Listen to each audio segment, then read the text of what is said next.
We can't hear him. Okay. Okay, well, thank you and welcome to the Governor's Finance and Governors Committee. This is for January the 12th, 2021. Roll call. We have two, Basua and myself. Mayor Zaragoza, Here. Councilmember Basua. Here. Thank you. Okay, so we have a quorum. And our next item is the salute to our flag. And also, before we do that, I'd like to say that after we salute our flag, I want you to take a few minutes, a moment of silence to honor the police officers who died as a result of the incident at the Capitol in Washington, D.C. this last week. And also, just for information, I just lost one of my family members this afternoon for COVID, Rudy Perez Jr. So he's a family member that passed away today from COVID-19. So after we do the pledge, we'll take a moment of silence, and our city attorney is going to help us with a salute to our flag. So please stand. Go ahead. Place your right hand over your heart. Ready, begin. I pledge allegiance to the flag of the United States of America and to the republic for which it stands, one nation, under God, indivisible, with liberty and justice for all.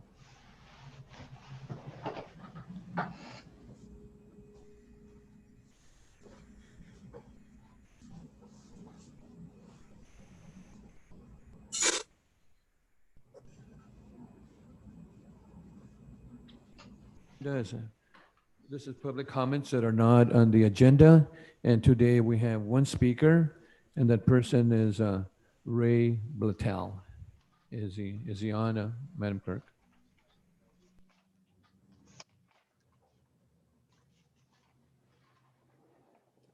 He is not available at the moment, Mayor.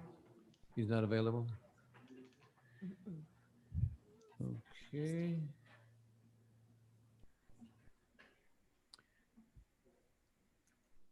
Not available.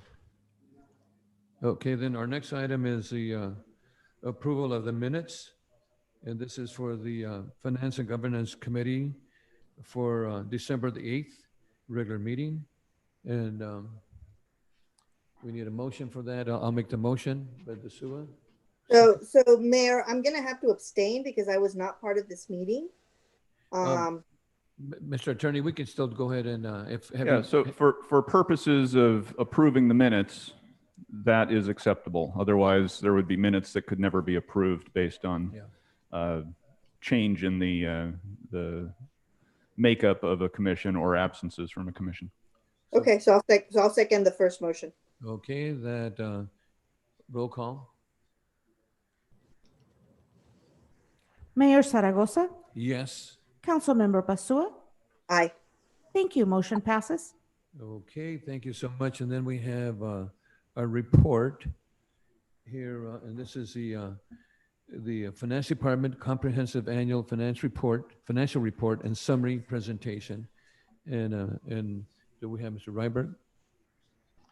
Yes, Mayor, thank you. Tonight's presentation will be given by the city's independent financial audit firm of Edie & Payne, 4 of whose members are on the call and attending the meeting. Edie & Payne, over to you. Thank you. Welcome. Kevin, thank you very much. Mr. Mayor and City Council, it's our pleasure to be back again.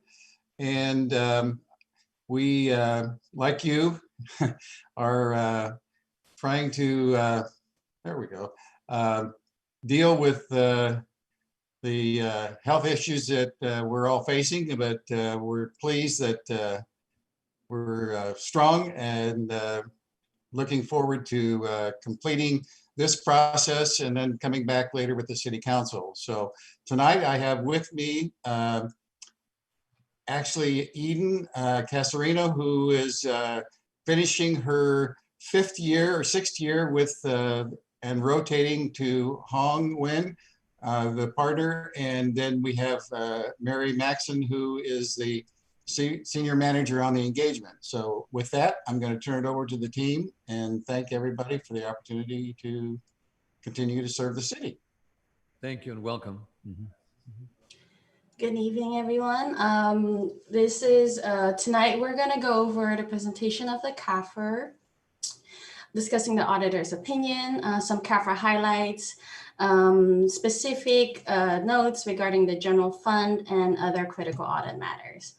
I'll start off with the opinion. So what we always like to say is that out of the whole document, the only pages that truly belong to us are the auditor's opinion. And these are covered on page 1 through 4. The rest of the document belongs to the finance department, and which they have worked really hard at. We want to thank them, Kevin, Donna, and Tanya and her team. It was a successful audit. We actually finished well before the Christmas holidays. So I think everyone was very pleased about that. And in general, we can say that this is a clean opinion. So this is unmodified, the best opinion that you could have on these set of financial statements. I also want to mention that the Oxnard Housing Authority is included in these financial statements, but they were audited by another auditor. We also highlight certain sections in the opinion that we discuss, such as the required supplementary information and other CAFR components that we may or may not be issuing an opinion on. To continue, the CAFR highlights on the net position. We're giving you a summary picture of the 2020 year versus the 2019 year. As you can see, there is actually virtually almost no big change in net position from one year to the other. Your net position of 2.2 billion consists mainly of your capital assets, and then also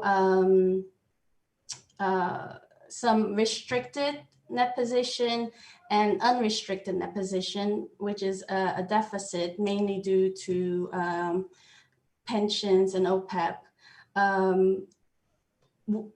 As part of the financial state, or the CAFR, I should say, there is also a management discussion and analysis, which starts on page 5 of the document. And this provides brief management analysis of the year and the financial statements that might be helpful to you in reviewing the document. The changes in the discussion of changes in net position starts on page 9 of the document. Assets and the major components of assets are cash and investments and capital assets. Major components of liabilities are mainly your pension and OPEB liabilities and your long-term debt, which is your bond debt. To your governmental activities, which are here in this slide, we have highlighted the statement of the revenues and expenses from the statement of activities. Just for governmental activities, discussion of that in the MD&A starts on page 12. As you can see here, your major components of each, they haven't really changed much.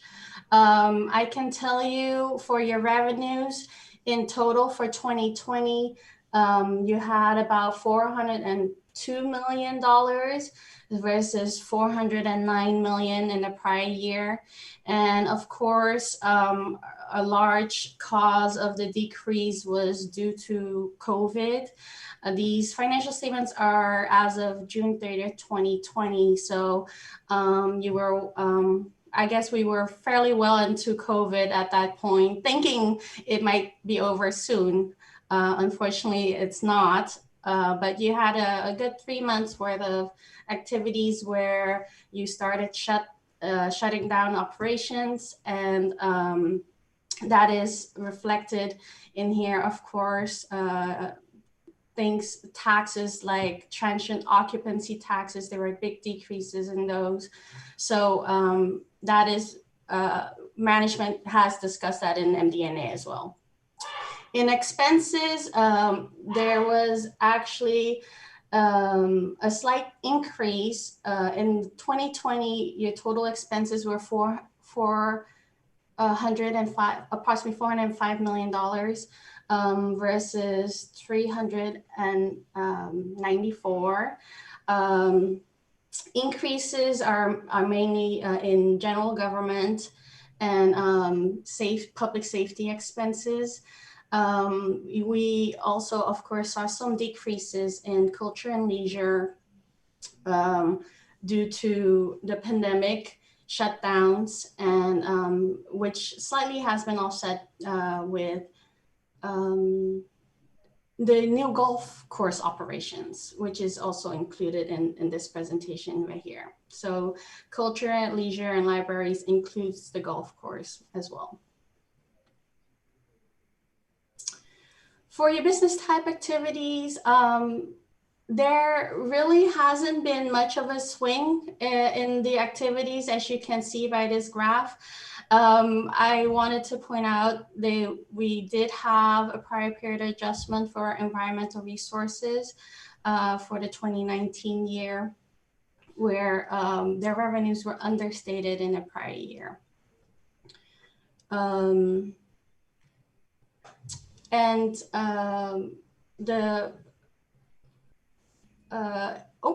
Sorry, my bad.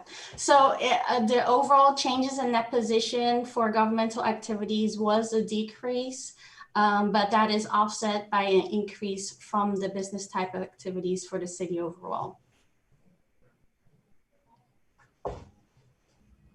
Mary will discuss some of the general fund group highlights. Thank you, Hong. I'm going to go over some additional information focused on the general fund group. So on this slide, we can see very high level. There was a decrease of around $4 million in revenues and an increase of around $4 million in expenditures compared to prior year.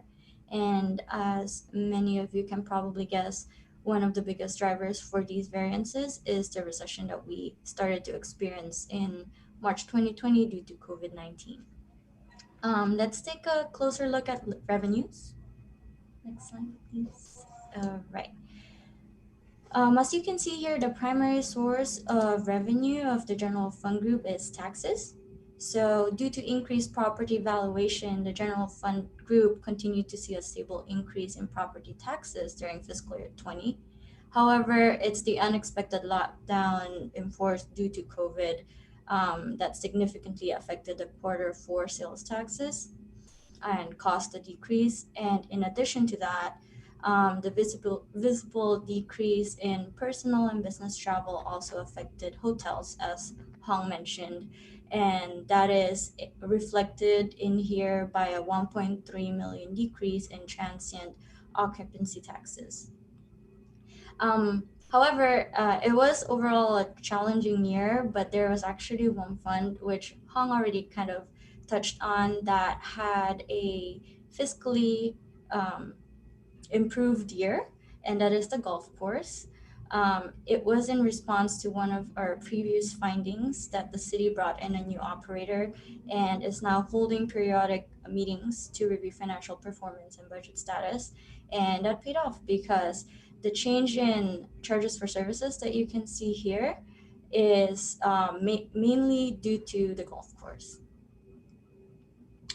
So, okay, that's it for revenues. Looking at expenditures, the biggest pie of the general fund group expenditures belongs to public safety, followed by the general government, and both of these have increased during fiscal year 20. For public safety, it was mostly due to personnel costs related to benefits and workers' compensation, whereas the increase in general government expenditure was due to additional reserves for ongoing litigation. But also noteworthy is that there was a significant reduction in that small category there that is noted as other, that is actually capital outlay. And the reduction is due to multi-year projects that were completed during the fiscal year. Overall, the general fund group stayed within the fiscal year 20 budget, so that's great. Moving on to the next slide. Here you have a breakdown of what the general fund group consists of. So in addition to the 101 general fund, this group also includes Measure O, which is noted as half-cent sales tax on this slide, street maintenance, performing arts, and the golf course. And there are a few other smaller ones, which is detailed on the bottom, at the bottom of the slide. And I think this slide shows you pretty well that the net change in fund balance was mostly due to the general fund and the half-cent sales tax. And that is primarily because they were the funds that were most affected by all the COVID restrictions and effects. I hope that was interesting. I want to pass it on to Eden for some other required communications. Thank you, Mary. Good evening, members of the committee, ladies and gentlemen who are listening. It's my pleasure to present some critical audit matters for the 2020 fiscal year audit. All of these that I'm going to mention today, along with other matters, are included in our letter to the City Council dated December 9, 2020. Accounting estimates play a big part in the preparation of the city's financial statements. Estimates are based on management's judgments, and their judgments are based on their knowledge and experience about past and current events, but also assumptions about future events. Some of these estimates are particularly sensitive because of their impact on the city's financial position, and also because actual future events may differ significantly from current assumptions. So we listed some of the most significant sensitive accounting estimates in the letter, but here it is also in the slide. The first one is the allowance for doubtful accounts, which offsets the accounts receivable and notes receivable balances, pension and OPEB liabilities, deferred outflows and inflows of resources, as well as any related expenses. Those are also a large part of the estimates. The third one is self-insurance claims payable and related expenses, and then depreciation of capital assets. The city's financial statements also include significant disclosures. We listed them here. There are other ones, obviously, that you might want to look into, like cash and investments. But I think these are, the ones that change from year to year. The deficit fund balances are enumerated on page 105. There's prior period adjustments are disclosed. OPEB and pension disclosures are very long. They cover, I think, about 20 pages together. Commitments, contingencies, risks and uncertainties, and also subsequent events, particularly related to continuing impacts of COVID-19 on your financial position. So next page, please. The pandemic obviously has changed a lot of our operations. So it has also changed how we conducted our audit this year. Fortunately, our firm has invested heavily in technology that allowed us to perform many of our audit procedures remotely. So we didn't have to stay in this, at the hotels or be in your office for long periods of time. We'd like to acknowledge, though, the finance staff's responsiveness to our requests, our inquiries, and more of our requests and inquiries again, over and over. Doing that remotely was a little challenging, but I think everybody was, cooperating and being responsive. So despite the disruption of our day-to-day operations, yours and ours, due to COVID-19, we were able to issue the audited CAFR. I think Kevin had said 13 days earlier than last year, and also 1 month earlier compared to 2 years ago. So we're really happy with that. This is a testament to the capabilities of the city's finance department as compared to prior years. We noted 3 material audit adjustments this year, which consisted of an adjustment of revenue of an environmental resources department. The second one is the adjustment of a government-wide revenue previously deferred and recognition of a contingent legal liability in the general fund. The one good thing that we got out of COVID-19, we didn't have to implement, and you didn't have to implement new accounting pronouncements because they were all postponed. That is pretty much all for the CAFR audit. We plan to issue our internal control report and single audit report in March 2021. We will be sharing with you also the results of our IT assessment and vulnerability scan in a confidential document. It will be routed through the city attorney as per usual. That's all we have for our presentation. If you have any questions, we'd be ready to answer them as best we can. I want to thank you for excellent report, and I think initially what you mentioned was that you have a clean opinion of the successful audit for the City of Oxnard General Fund and also for the Housing Authority. That's correct, right? That we had a clean audit that looked good to you? Yes. And then also one of the other things that you mentioned that also that on the revenues and expenses, we had a lot of challenges due to COVID, and of course then we had an increase in public safety, but that's, I think, really important that we do that. And also we want to thank the Finance Committee for all their work, especially doing the constraints with COVID-19.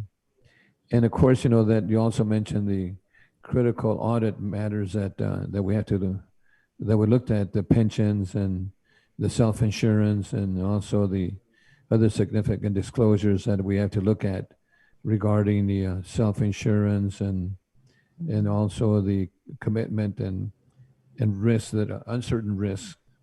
And of course, we have some challenges too that we have to look at. And there was a couple of concerns, or audit concerns, if I'm mistaken, to adjust. I didn't get to quite that one last item and what we had to do, and also the adjustments with the new accounting program and so forth. I missed a couple of those items at the end. Can you share those items? Yes. Thank you, Mr. Mayor. So we did note 3 material audit adjustments for the current year audit. I think the last one that you're probably looking for is the recognition of a contingent legal liability in the general fund. Right. This is also included in the December 9 letter. So if you have additional information in there, we could go over that too.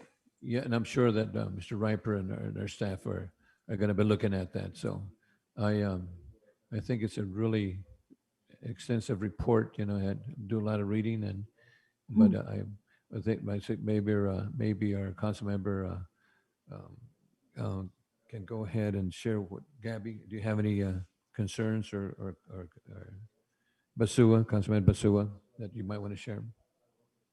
Thank you, Mayor. I first of all want to take this opportunity to congratulate the Finance Department for completing this audit prior to this year. I mean, that's amazing. So they should be applauded for that. And it really goes to show all the improvements that have been made over the years. And I applaud them for that. Thank you for this presentation. And in regards to the critical audit matters, it's something that I believe that Finance Director and Donna, along with their teams, they will be addressing.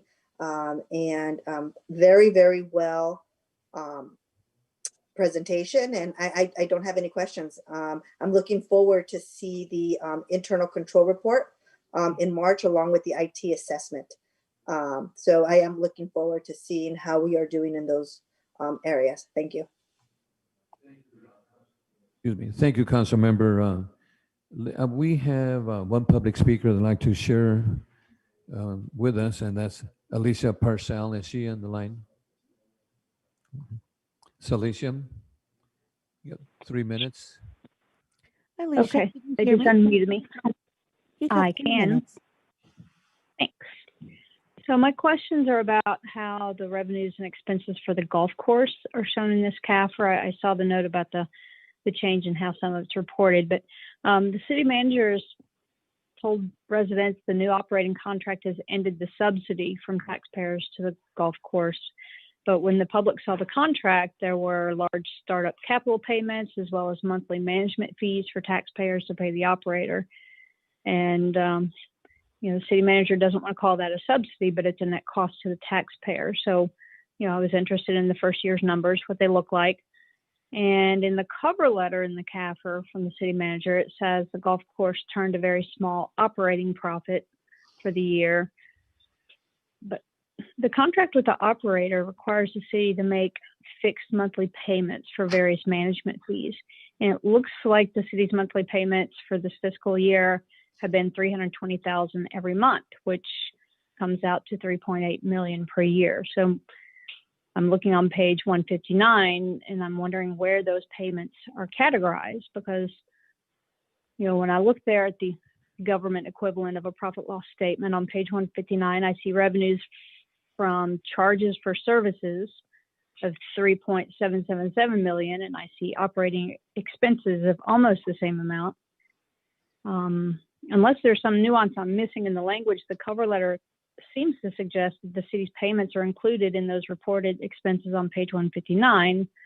But if taxpayer fund payments were $3.8 million, then are we saying only operating expenses of the golf course were just the management fees? And that doesn't seem to be right. Surely not. So there's got to be something else going on here. Or are maybe the city's the direct expense payments mentioned in the cover letter something other than the management fees that we're paying, and it's just coincidence that all these numbers are so very close to each other in magnitude. So I guess my first question is, what is what there on page 159? Are these revenues from users of the golf course paying, greens fees, rentals, etc.? Are the management fees paid by the city included in either the revenues or the expenses that are listed here? Because if they're not and they're somewhere else, then this venture is really costing us $3.8 million a year, while it looks like it's breaking even. And where in the CAFR would I look to find a number that does include those management fee payments from the city to the operator as being distinct from operating revenues and expenses of the golf course listed here? So it seems to me that those fees ought to be a line item here, and I'm not seeing them, and the other numbers aren't large enough to really cover them. So it's feeling kind of funny, like numbers are not all Thank together. you. Thank you, Alicia. Thank you.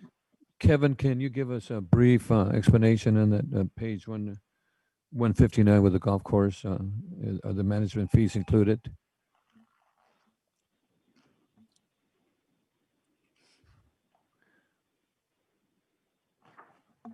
Kevin, are you on? Mhm.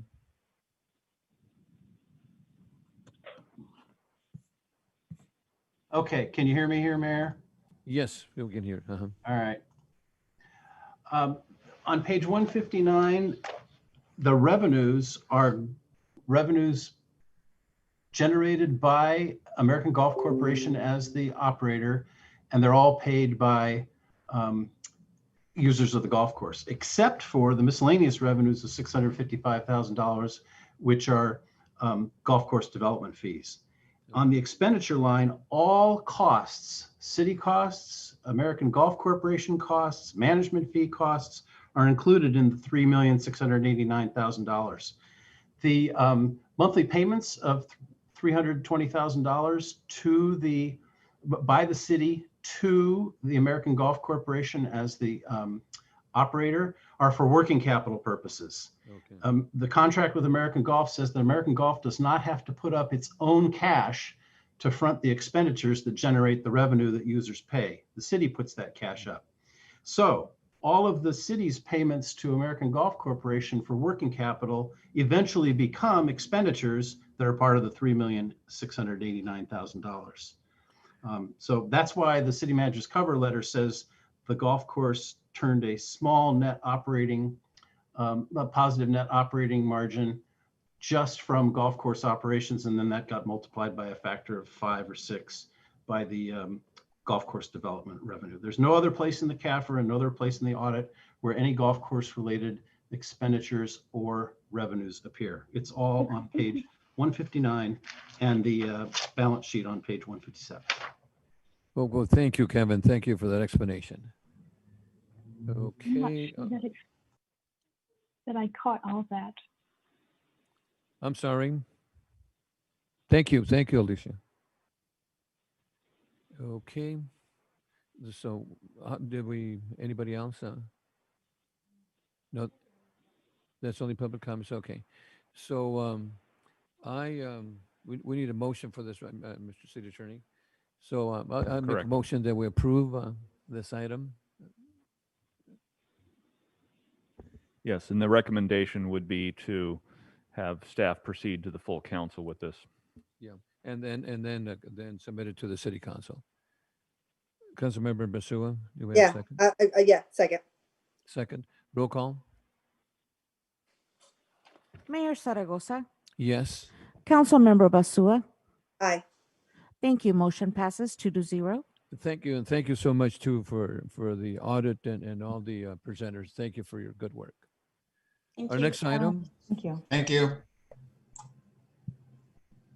Our next item is the city manager's department. This is Enterprise Resource Planning ERP Systems Annual Audit Report, and that would be Cherie. Good evening, Mayor, Councilmember Basua. My presentation per Measure M has been posted and attached to the agenda, and so I'm available for any questions that you may have regarding that presentation. Or I also have on the line, I will say, the other core team members who have been integrally involved in the ERP implementation. They are CFO Kevin Riper, HR Director Steve Naveau, Interim IT Director Raja Bamrungpam, and so the three of them have been, as well as Donna Ventura, who's the Assistant CFO, who's been the lead for core financials. So if you have questions, they'll be helping me with those questions as well. The only thing I saw the video, and thank you, excellent presentation in the video. And the way I understand it, being here for only a couple of weeks, that this is a separate technology system that's going to provide a foundation or framework to improve customer service. And you're working in the 5-year project timeline, and has that been completed, Cherie, or you'll complete it within 5 years? What was the? We will complete it within 5 years. We're in our first year, Mayor. Okay. And also one of the things that I was looking at, the Blue Beam, this is regarding the engineering contracts and so forth, that's going to be used electronically to design items. Is that one of the things that I read? Is that correct? Yes, so currently our community development department accepts plans in paper, and this technology allows developers and architects to provide electronic versions of plans and scan them in, and it allows our planners to review those and do plan check electronically and submit comments back. It's a very developer friendly Great. program, and we think it's going to be very beneficial to making our city more business friendly in that realm. And also the CRONUS, is I'm pronouncing that correctly, integrated design. Is that with the fire, I think is what it was, Sherry? Yes, so Kronos is a very complex scheduling mechanism, allows our firefighters who have a complex scheduling system to do their shifts. They have longer shifts and so forth, and it allows them, and what we're doing is integrating Kronos, which is a separate software, into this ERP. So basically the information from Kronos will feed into the rest of our payroll system. Yeah, and also one of the things that you mentioned, the human capital management, the integration of all city employees, the recruitment process, compensation, and all those items, which I think are really important for all of us. And I saw the video, and I think that's an excellent report. I don't have any comments or any additional comments. I'm sure Councilmember Basua might have some additional comments. Yes, thank you. Thank you for the presentation, Sherry. I did get an opportunity to watch the video. I do have a question. In the video, you mentioned that the police department, not quite sure if this is going to work or not. When do you think you'll have that report back to us? Is that going to be sometime in March, April? Well, we're expected to have rollout with advanced scheduling, which is the portion of ExecuTime that sets up their 6-month shift. The original plan was in February, but we're having weekly, bi-weekly meetings with the police chief and with Commander Basinger and some of the other individuals in police that are really doing the assessment on that. We're also starting to do demos of some of these alternative options for software. So we have one later this week. And we're going to be looking at that and seeing if that better meets their needs. We're hoping to have a solution, or not a solution necessarily, but a suggested path forward within the next month, because it may not make sense to roll out ExecuTime in February if we're going to be making a change. We may just hold off on that rollout. So I anticipate knowing in mid to late February, but that is dependent on what we hear in some of these demos and how this software matches up with what we've currently got. Well, thank you. And I'm glad to hear that you're already looking into other options in case this doesn't work. So I greatly appreciate that. Thank you. Those were my only questions. Thank you, Councilmember. I don't have any comments, any additional comments, no public comments on that. So what's the pleasure of Basua? I will move this to the full council. And I'll second it to take it over to City Council. And roll call. Mayor Zaragoza, Yes. Councilmember Basua. Aye. Motion passes 2-0. Thank you. Thank you. And this is going to adjourn this item, this report, and our next report is going to be at committee report is going to be at 6:45 for the Committee Service, Public Service, and Housing Development. So we'll adjourn this meeting at this time. Thank you.